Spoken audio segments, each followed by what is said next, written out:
شوقه من ای هستی من دستاتو بزن تو دستای من ای خوشگل من چشم روشن من گرمی دلو جون و تن من وقتی پیش تو هم آرومم از غم و غصه ها چیزی نمیدونم یه جونایی حس خوبی به دست میدم انگاری که زیر نم بارونم پیش تو هم آرومم از غم و غصه ها چیزی نمیدونم یه جونایی حس خوبی به دست میدم انگاری که زیر نم بارونم شنناری ناری نای ناری نای نای شنناری نای ناری ناری نای شنناری ناری نای ناری ناری نای شنناری ناری نای ناری نای نای ناری ناری نای شنناری نای ناری ناری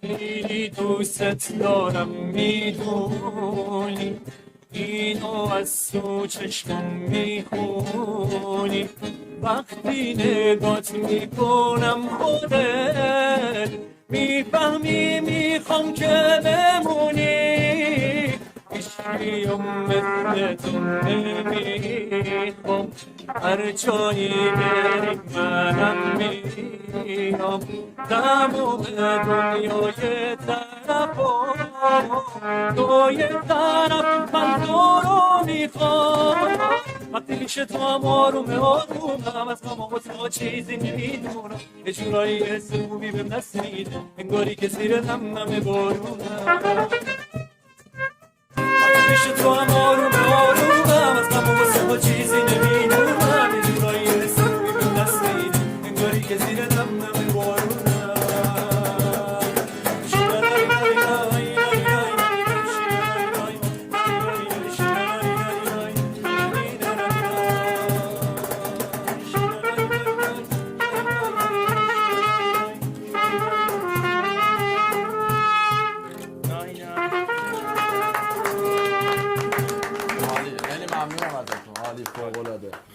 بریم سراغ سوالا.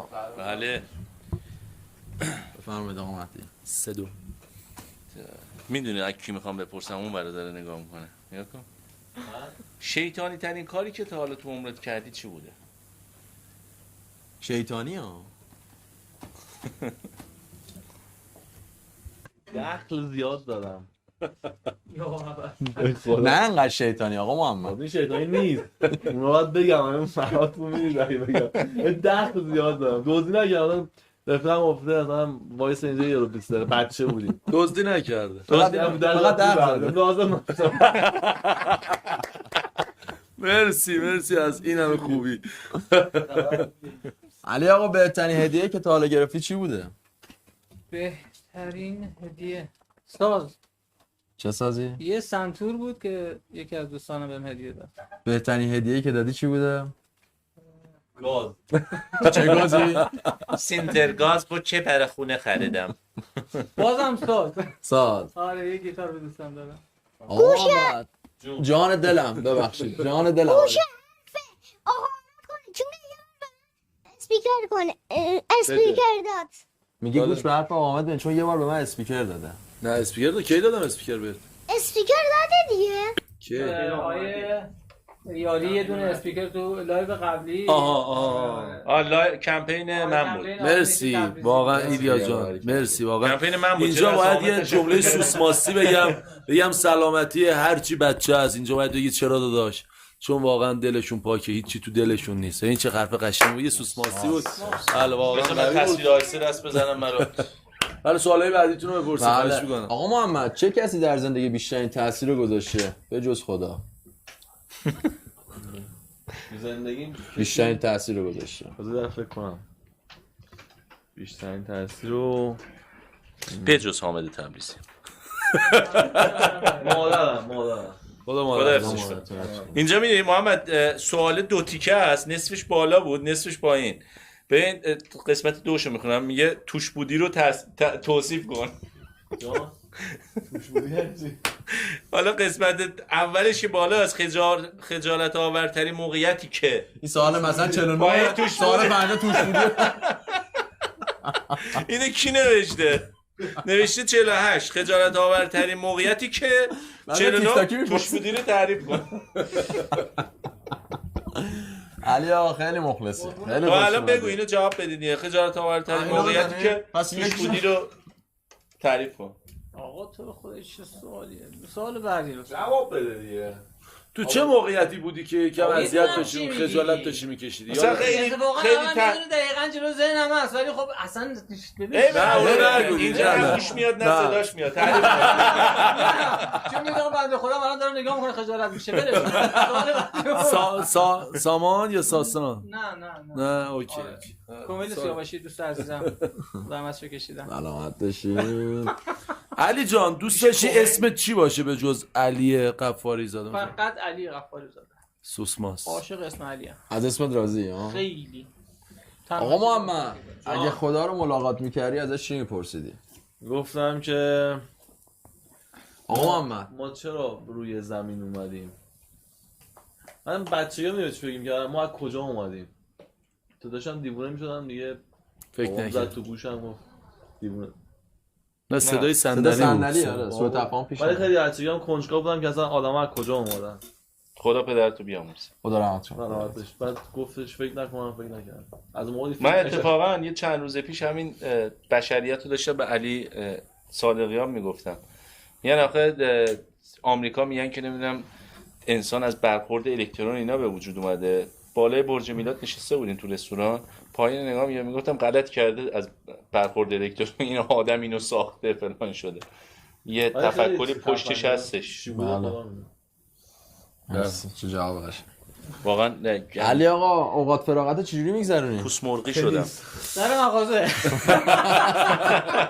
محمد یه تنیس. آره بچه علی قفاری زاده معلم عزیز توی دریاچه چیتگر یه رستوران، حالا قبلا هم کارش کبابی بود، یه رستوران زده کبابی زده به نام آقا معلم. برین اونجا کباب بخورین عشق کنین. کبابای خوشمزه. کبابای خوشمزه، جیگر خوشجوش. بود این بره بازار. آره دلت خواست. چه کارهای هیجان انگیزی رو دوست داری امتحان بکنی آقا محمد؟ کارهای هیجان انگیزی رو دوست داری امتحان بکنی؟ من بگم آقا من بگم. آره بگو. پاراگلایدر. نه اون که انجام میده دیگه. هیجان آره فکر کنم جامپینگ نکرده تا حالا. جامپینگ هم رفتم. این سنجابی‌ها رو دیدی میرن؟ آره اون هیچ دستگاه ندارن فقط دست آره مثلا اون از هر 100 نفر تو سالی و 50 نفرشون میمیرن. خیلی خفنه. اما خیلی دوست دارم تجربه کنم. تجربه کنی. خیلی سن بالا 80 سالگی چون مردم دیگه تمام. یکی بشه دور از جون. مرگ نشم. علی آقا از چه کاری بدت میاد؟ انجام چه کاری؟ بعدم میاد. آره. والا هر کسافت کاری که بگی کرده. هیچ چی بگم والا کاری که بعد خب بعد دیگه. کاری که کار بده. معلمی گفتی. نباشه به هر حال. چی نباشه؟ پول حرام از توش در نیاد. آقای معماری هم واسه خودتون تا حالا توی فضای مجازی الگو داشتین توی ایرانیا؟ نه. به هیچ عنوان. الگوت خودت بودی؟ نه الگو یا الگو چیه؟ مثلا به کسی نگاه نکردی و بگی که مثلا این خوبه مثلا کارش قویه. جزء من بودم کسی نه، من بودم علیرضا. ولی یه حرف قشنگی زده بچه‌ها، این حالا خیلی‌ها میدونن. محمد معماریان جزء اولین واینرای اینستاگرام ایرانیه. بله. آره جزء تاثیر رو من بیاد.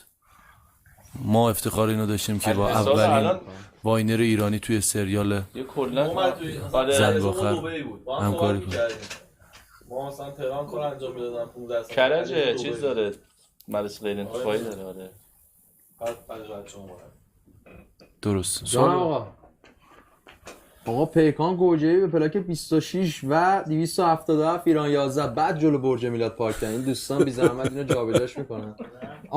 مرسی ممنون. آقا جون آره آقا محمد بزرگترین ترس چیه داداش؟ ترس شما چیه بگو؟ چه خبر؟ بگو جدی ترس برج میلاد بیفتی پایین. دیگه وقتی معلم بگه چه خبر دانش آموز من بزرگترین ترسم تو زندگی مار خیلی میترسم. اما مثلا یه جایی تو باغ وحشم مار باشه یعنی تا حالا نیش خوردی ازش؟ نه فقط فوبیاشو داری. خیلی میترسم. انقدرم خود مار میبینم. او در چی؟ زنگ آخر به خاطر همین موافق چیز باغ وحش نبودیم میگفتیم ما مار خیلی میترسم. میدونستی شما این قضیه رو الان؟ نه ما میگفتیم که باغ وحش مثلا میگم اجرا نه. زنگ آخر میگفتیم که چیزو باغ وحش اجرا کنیم میریم مثلا اردو بعد گفت نه بابا برای چی آخه چی کاریه خب بعد من هی میگفتم که من میگفتم مهدی امینی آشنا داره ما رو پیلتون میاره نه بابا چی کاریه خب خیلی میترسم. آقا معلم شما از چی میترسی؟ از ارتفاع. از ارتفاع فوبیا ترس داری از ارتفاع آقا معلم خوشحال‌ترین لحظه زندگی چه لحظه‌ای بود؟ روزی که خداوند آریا رو بهم هدیه داد. خدا حفظش کنه خدا حفظش کنه. شما چی آقا محمد خوشحال‌ترین لحظه زندگی؟ روزی که خداوند خوشحال‌ترین لحظه بگو خودمو به خانوادم داد خدامو به خانواده‌ام داد. خوشحال شدی شما؟ خیلی خوشحالم. مهمترین اتفاق زندگی چی بود آقا محمد؟ مهمترین اتفاق زندگیم خدای دختر بهم بده. خیلی دوست دارم دختر دار بشم. نه گفت چی چی بود بوده؟ گفت چی بود آره. دختر داد بهتون نه خدا؟ دختر نداره من خدا. میگه دختر دوست دارم بچه. چی بوده مهمترین اتفاق زندگیتون؟ مهمترین اتفاق زندگیمون چی بوده؟ اونم شاید ولی خب یه چیز مهم. رفیقم بگو من بهزاد مشکانی بوده. نمیدونم مهمترین اتفاق زندگیم چی بوده. تو بگو اول فکر کنم. والا من زنگ آخر اتفاق مهمی بود، اتفاق قشنگی بود.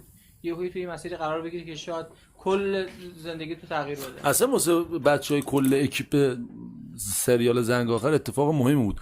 مهدی امینی با علی کوچولو یه سبک خاصی واسه خودشون داشتن تو جامعه. بعد سریال مردم یه دیدگاه دیگه این نسبت بهشون داشت. حامد تبریزی یه قشری دنبالش میکردن. با کسایی که اضافه شد به بیننده‌های ما خانواده ها بود. یعنی یه خانم 60-70 ساله هم پای کار ما میشست با یه بچه 7-8 ساله. واسه محمد هم پیش اومده، واسه خودت هم پیش اومده، واسه هممون پیش اومده که یه بچه 7-8 ساله میاد توی خیابون دیالوگ کارو میگه، یه خانم میاد میگه، یه آقا داره میاد میگه با سن مثلا 50-60 ساله. واسه هممون یه اتفاق مهم بود. من خب یه چارچوبی داشتم تو کارهای خودم که عوض شد تقریبا.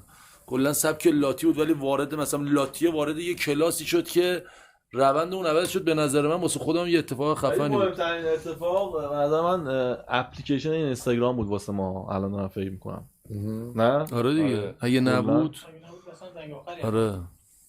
خود اپلیکیشن این اینستاگرام خب محمد اگه خدایی نکرده تو واسه خودمون نشون بدیم آها. توی برهه‌ای. اگه خدایی نکرده یه روز پیجت بپره خیلی من یه بار پرید پیجم دیگه 2016 بود فکر کنم. ما یکی از این بنده خدایی که استوری میریم واسش میگیریم یه چند روز پیش پیجش پریده، حالا یک ماه دیسیبل شده.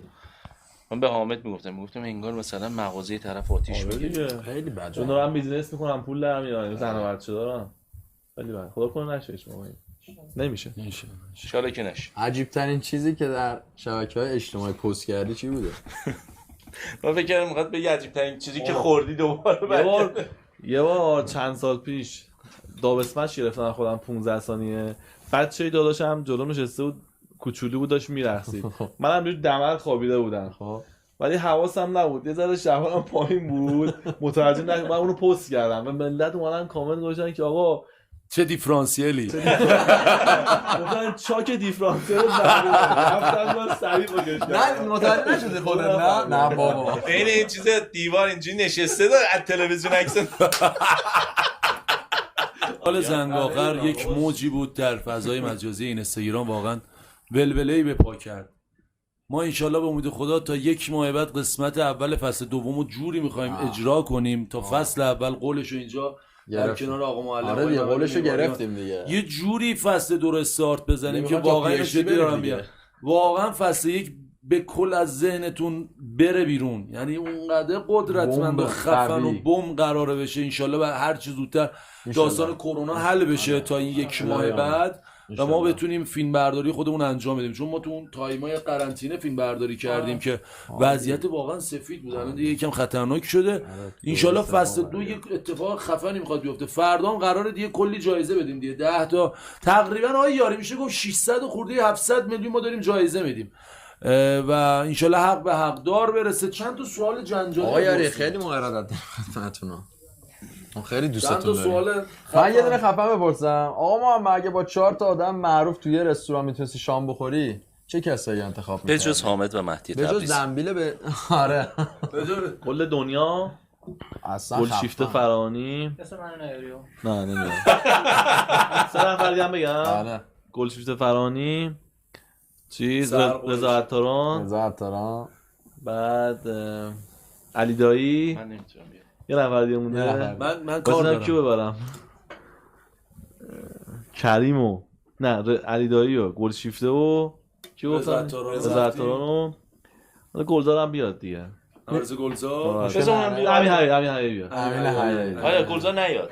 این جوابو از چیزا کرونا داره. نمی‌دونم بشه. هرچی آقا مشکل معلم، هستن. آقا معلم شما چی؟ جانم. با 4 تا آدم معروف توی رستوران 4 تا آدم شام بخوریم. معروف های این تو رضا ذهنت باشه که ما نمیتونیم بیایم، ما الان وقتشو نداریم. منم حامد، آیه مماریان و آیه مرتضی حمید عزیز. حمید شبتی چی؟ همین مماریان اون میاد. حمیدو نمیبرمشونو ولش کن. آیه رضا عطاران، آیه رضا عطاران که با محمد معماریان رفتن شام نمیشه که بخورن. الان بگو تو شام آره الان. شما یه شام با محمده اونا اون بر رستوران اومدین. آقا این خیلی زرنگ خوبا رو برد. من که فن پیج رضا عطاران مونده کجا مونده. خوبه؟ دنیا جهانبخت، خانم سحر قریشیان، سر قریشیان دیگه چی؟ آره، من خانم- با آقای معین خواننده خانم بهنوش بختیارچیان. آره. این آقا اسما رو که من اصلا با جرئت خواننده نداره میرم. بره. آقای معین تو کرده آقای ناصر رزازی، به به. آقای خب پس معلومه دوست دارین خیلی علاقه داریم با آقای موینا. ما میخوایم یه از آقای معینم در آره نه بخونه. آقای علی آقا هم بخونه. آقای علی آقا اون صدا مخملیه رو الکی میگن داره. نه آقا ببین معین اونجایی که میگه عجب بالا و پایین داره دنیا. دنیا جان نه شما گم. شما بفرمایید شما اونو بخون. بفرمایید نه جور شما رو نمیکشم. خواهش می‌کنم. بفرمایید. نه آقا. خواهش می‌کنم. نه آقا که یه دیگه برنامه زنده غلط کرده بالا و پایین داره دنیا. بفهم یه آهنگ قبلیه رو بزنید کلان زدین. کدوم لای لای لای. شما باید بخونید نه اینکه با چه آهنگی حال نه میکنه اینا میذارن ایشون میخونن. بریم آقا. حفظ بودین دیگه نه ولی چی؟ می‌خونیم. هر جاش کم آوردم شما آهنگ بزنید. بریم.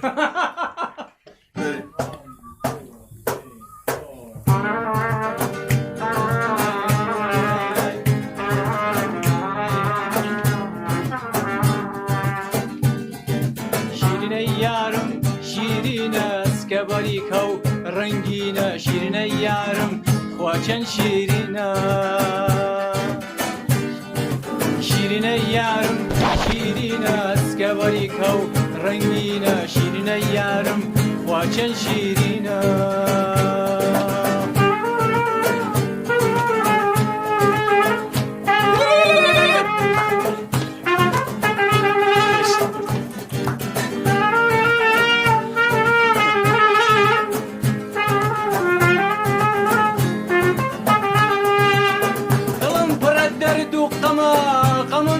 شادیم کما چپکم وگردی عودما چپکم منم بی همدما دلم پر درد و قما غمم زیاد شادیم کما چپکم وگردی عودما چپکم منم بی همدما فرشتی آسمان بی من شوی تارم بی همدم تو هم درمانم بیار فرشتی آسمان بی شیرینه یارم شیرین است که ولی کو رنگینه شیرینه یارم واچن شیرینه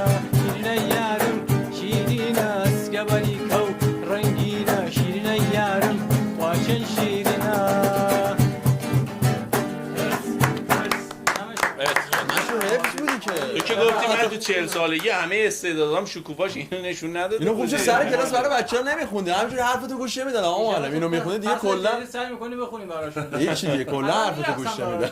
رقصیدی الان اخراج شدی. متاسفانه آقا معلم توی فصل اول اخراج شد و تو فصل دوم نداریمشون. واقعا دردناکه. از همینجا باید آره چون AFC اصلا آیا میمانه درست میگم AFC اصلا ایراد میگیره چون اخراج شدن نمیتونن بس تو رو بازی کنن. پنجره ما رو ببندم.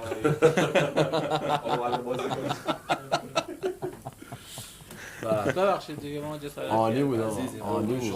عالی بود. آقا معلم، آقا معلم، جانم. سلام آقا معلم جان بده. بچگی دوست داشتی چی کاره بشی؟ بساز به فروش. نوجوانی دوست داشتی چی کاره بشی؟ مربی ورزش کشتی. الان دوست داری تو چه جایگاهی باشی که هنوز بهش نرسیدی؟ ما یه فرمانده داشتیم تو دوران سربازی، میگه آقا سربازی تموم میشه میرین، ولی خداوکیلی هر چی شدین خوبش بشین. حالا که ما خواسته یا نخواسته تو این وادی افتادیم، تو قضیه اینستاگرام افتادیم، دوست دارم لولم در حد شما و ولی تا جایی که میدونم اون جایی فکر کنم تو فضای مجازی خودت هم نگفتی تو صفت داری کلاسای بازیگری رو به صورت حرفه‌ای داری شرکت می‌کنی. بله پیش خانم استاد نسیم ادبی داریم کلاسای بازیگری رو میریم و به امید خدا. آیه یوسف وجدان دوستم اینجا جا داره یادی ازش می‌کنیم، دستشون در نکنه. به ما یه امیدایی دادن. تهیه کننده فیلم نهنگ عنبر و چهارشنبه و چند تا دیگه از سریال‌های از ایشون پول گرفتین که دارین تبلیغاتشو می‌کنی؟ به خدا همین الان یه هوی اسم محمد چقدر خوشحال شد. من داشتم نگاه می‌کردم محمد اینجوری گفت کلاس بازیگری و خدا شکر تو 5 روز کارو جمع می‌کنی. محمد منواریان از این جایگاهی که الان هستی راضی هستی یا نه؟ بله خدا رو شکر، ولی خب باید بیشتر تلاش کنیم تلاش به کنیم. جایگاه بیشتری هم برسیم. ایدئال برسیم. ولی الان خوبه خدا رو شکر. چند وقت طول میکشه دیگه اون جایگاه صفر یه چسبی؟ 20 سال 30 سال طول میکشه. 30 سال طول میشه. الان چند ماشاءالله. سالته؟ چقدر این 60 سالگی. چقدر پول می‌خوای جمع کنی؟ 60 سالگی اون اسپانیایی هست میرقصه دیدی؟ قایق داره اونجوری بشن. اون شوگره. شوگر نو. شوگر نو. آقا معلم جانم. غذای مورد علاقت چیه؟ بجز جیگر و دل و فقط چلو خوشگوشت. کباب و کوبیده خودم. تبلیغات خودش رو کردن نه، حتما خدا. برین دریاچه چیتگر کباب بخورید. نه اینجا. ولی کلا دوست از بچگیت بیشتر دلتنگ چی میشه؟ الکی میخندی؟ دلتنگ. نه آقا معلم. آقا اینجوری گره از بچگی به چی؟ آره آقا معلم گفت کلاسای بازیگر میریم. گفتم ببینم راضی سریع هست من حسش برم تغییر بده. کلاس. سوال بعدی چرا نه جواب بده. محمد معماریان دلتنگی چی میشدی؟ آخه دلتنگی غروبات شمال کنار دریا خیلی دلتنگی. بچگی غروبا شمال بودی؟ آره. یعنی از بچگی دوران بچگی آره دل داشت چی تنگ 10 دقیقه مادرم دور میشدم دلم تنگ میشد براش. آها حله آره. حله. محمد معماریان اگه بخوای تو خودت یه خصوصیات و اخلاقیات رو عوض کنی، اصلا هر چیزی یه چیز رو بخوای عوضش کنی، اون چیه؟ چی؟ عصبانیت همون. عصبانیت. خیلی جا کار دستت میده. آره دیگه. پشیمون میشی بعدش. 3 ثانیه بعد پشیمون میشن. 3 ثانیه بعد. یعنی اون حرفی که میزنی 3 ثانیه بعد حالا حرفی اصلا عصبانیت عصبانی که میشی طرف هیچی نگه بعد 3 ثانیه خودت عذرخواهی میکنی. آره. یه رفتار بعدی انجام میدی بعد 3 ثانیه بعد عذرخواهی نمیکنم اما ولی تو خودت میگی چه غلطی کردم. آره دیگه. کینه هستی؟ خیلی شطور. ولی خب نه رو کسی زار این کارو انجام ندادم. میدونم ولی میمونه تو دلت دیگه. بچه خوشقلبیه. عشق. بفهم. بدترین خاطر غذا من کوکو سبزی دوست دارم، لوبیا پلو، ماکارونی، قیمه، چه غذای بدت دیزی، میاد؟ فسنجون و خورش کرفس. چرا؟ سال دلویه چطور؟ همون خورش کرفس سیدی مثلا همون اولویه خیلی دوست دارم. اولویه رو خود محمد درست کرده بود؟ نه داداش محمد از خونه می آورد. بنده خدا زحمت میش می آورد. ولی خیلی حال میداد. ولی بزنید. آره اولویه بعد سریال زنگ ما آخر نفهمیدیم اولویه تعریف شد کرد یا ویژن مسخره محمد. کرد. نداش خیلی هم خوشمزه. اونجا تعریف میکرد اینجا اولویه با مسخره داره جعفری. می‌کنه. جعفری هم میدونی قشنگ یادمه. خیلی هم خوشمزه. ولی خب بعد سریال فصل زنگ نیاریم؟ آخر نه بیایید داداش. نه مسخره داری میکنی. نه داداش. جلو دوربینتون جاست. دوربین کجا؟ اینا اون دوربین. آقا من اولویه دوست دارم. سر زنگ آخر 2 هم بیارید ما بخوریم. قولو گرفتیم از اون محمد. این قولو گرفتیم. ممنون از آقا اولویه محمد. می‌خوایم بخوریم. ما خیلی مخلصیم.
بگیم شد